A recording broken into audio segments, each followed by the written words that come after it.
Dear listener, permit me to speak not as a professor, nor as a theologian, but as a fellow human being trembling in the face of existence. I come not to instruct you as one who has conquered despair, but as one who has walked long with it, who has tasted its bitterness, studied its intricacies, and, by the grace of God, glimpsed its strange necessity. There are moments in life when all color fades, when the horizon vanishes, and you are left suspended in a weightless, directionless void. If you have known such moments, then you have stood at the edge of the very crisis I wish to address.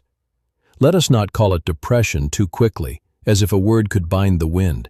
Let us rather use the word I have long wrestled with: despair. For depression is not merely the absence of joy, it is a deeper unease, a disturbance in the very fabric of the self. It is the sickness of spirit that cries out from within, even when the world outside is silent. Despair is not a passing emotion. It is not simply sadness or melancholy. It is a condition of the self, a misrelation within the self. You see, the self is not a static entity. It is a relation that relates itself to itself, grounded in something beyond itself. When this relation is disordered, when the self refuses to be itself or cannot bear to be itself, then despair arises. This is not a sickness of the body, though it may affect the body. It is a sickness of the spirit, of the very structure of our being, and it manifests in many forms.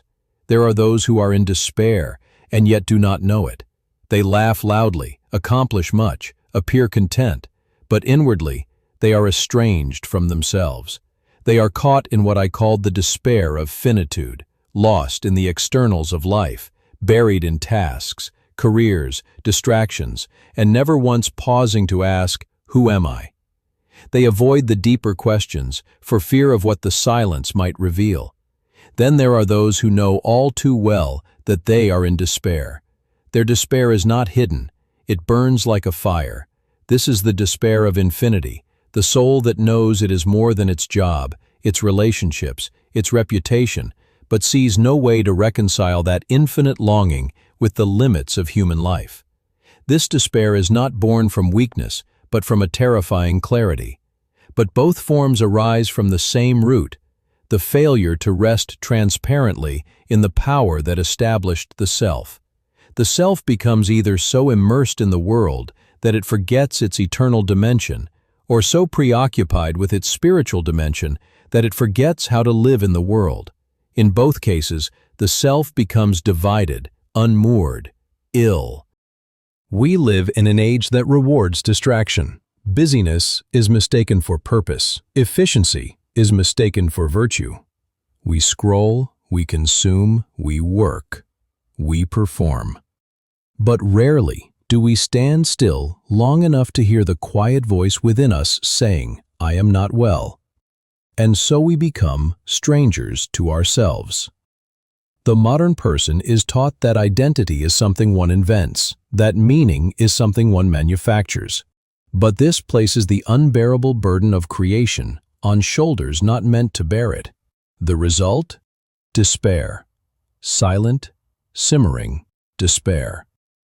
The self, left to construct itself from nothing, soon collapses under the weight of its own expectations. And yet, this very collapse is an opportunity. To be a self is not something we simply are, it is something we must become. And the process of becoming is difficult, even excruciating. It requires that we confront not only the world, but our inner contradictions. It requires that we face the vertigo of freedom, the anxiety of possibility, the fear of failure. You may feel, in your darker hours, that you are a failure, that you have not lived up to your potential, that your life is off course, that your existence lacks purpose. But I urge you to see these feelings not as the end, but as the beginning. Despair, you see, is not merely a pathology. It is a signal, a divine cry from the depths of the self that it has lost its connection to what is eternal, that it has grown sick trying to be what it is not, or trying to escape what it is. To despair is to be called. It is the soul's alarm bell ringing in the silence of the night. Of course, we flee from despair. We seek to silence it. We drown it in noise. We numb it with substances. We busy ourselves so thoroughly that we do not have time to ask, why am I doing all this? But despair cannot be buried. It waits. It lingers.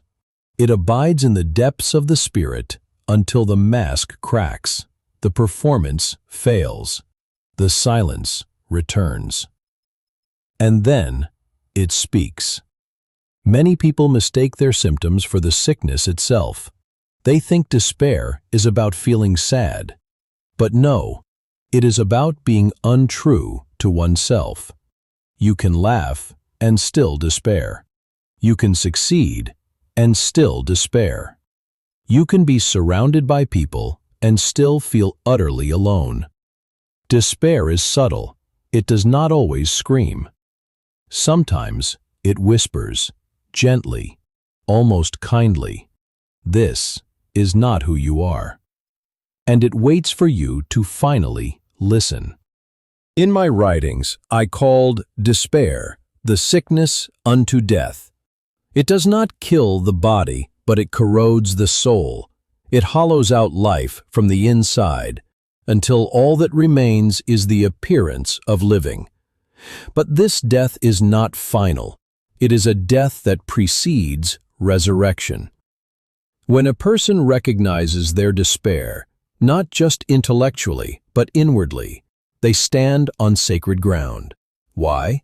Because they are at the threshold of honesty, and honesty, radical honesty, is the beginning of healing. This healing is not found by turning inward forever. The self cannot heal itself alone.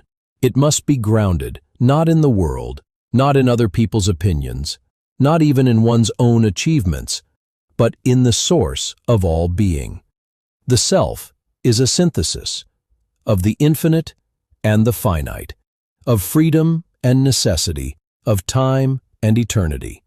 And it finds peace only when it rests transparently in the power that created it. That power I name as God. What, then, is the answer to despair?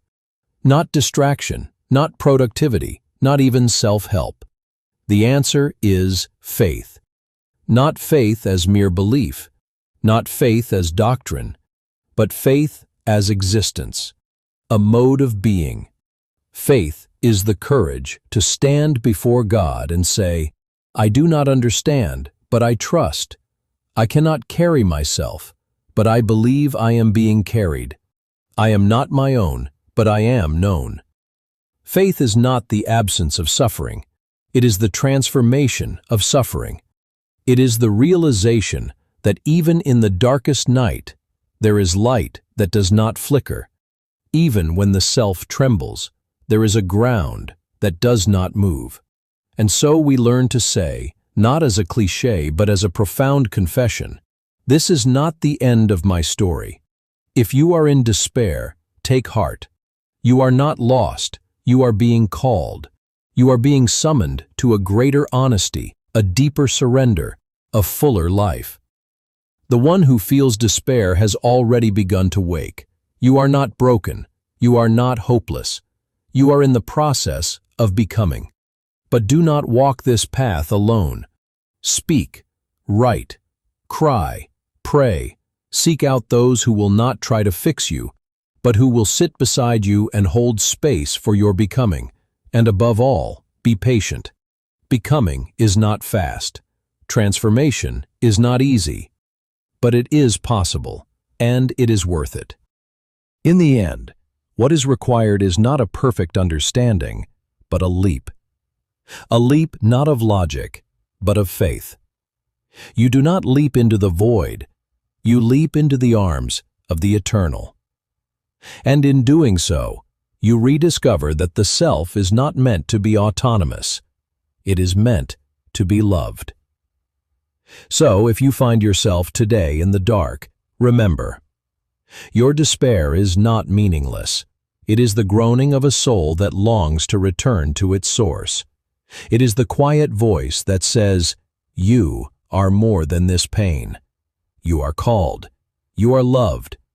You are becoming. Do not run from it. Do not numb it. Walk through it. And you may find on the other side, not the self you once were, but the self you were always meant to be. Please share in the comments below. Are you currently experiencing despair?